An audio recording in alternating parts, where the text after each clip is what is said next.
ilmu yang prioritas dipelajari oleh seorang mukmin itu namanya ilmul hal. Ilmul hal itu yang pertama yang berkaitan dengan keimanan. Karena yang namanya keimanan itu nggak bisa lepas. Mau kita senang, susah, mau dalam keadaan sukses atau gagal, dalam keadaan sehat, sakit, apapun, selama masih hidup, itu mesti kita bawa keimanan kita. Karena itu ilmu tentang keimanan dan keyakinan kepada Allah itu harus kita pahami.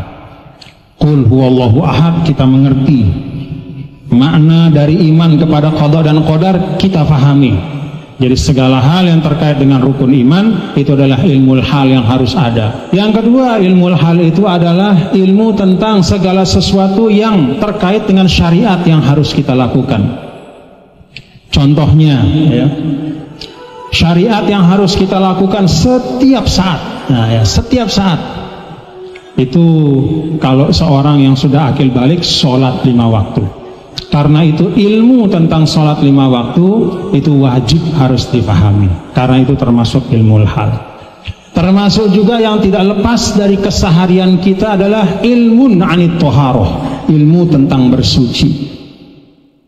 Jangan sampai sudah punya anak 3 tapi tidak tahu cara mandi besar. Hati-hati. Ini bapak-bapak, ibu-ibu, saudara-saudara harus mengerti. Nah, termasuk juga ilmu hal kata para ulama adalah ilmu tentang sesuatu yang kita berada pada waktu akan melaksanakannya. Nah, contoh kan sering kita bicarakan ya.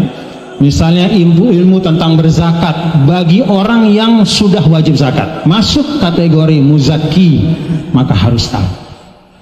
Sama seperti ilmu berhaji. Kalau secara umum cukup kadar ilmu kita adalah al-hajju wajibun ala kulli mustata' ala kulli mustati'.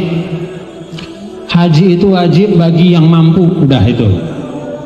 Tapi kalau kita termasuk orang yang mau naik haji tahun ini, nah, maka perincian haji, baik rukunnya, wajibnya, sunnahnya, yang membatalkan haji, yang harus dijauhi pada saat ihram dan seterusnya harus kita tahu.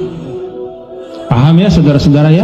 Itu namanya ilmu hal, yaitu ilmu tentang sesuatu yang akan kita lakukan. Nah, sekarang kita mau puasa nih. Karena kita sudah mau masuk puasa, maka mari kita segarkan ya, pengetahuan dan kemengertian kita tentang ibadah puasa supaya kita bisa berpuasa dengan sebaik-baiknya.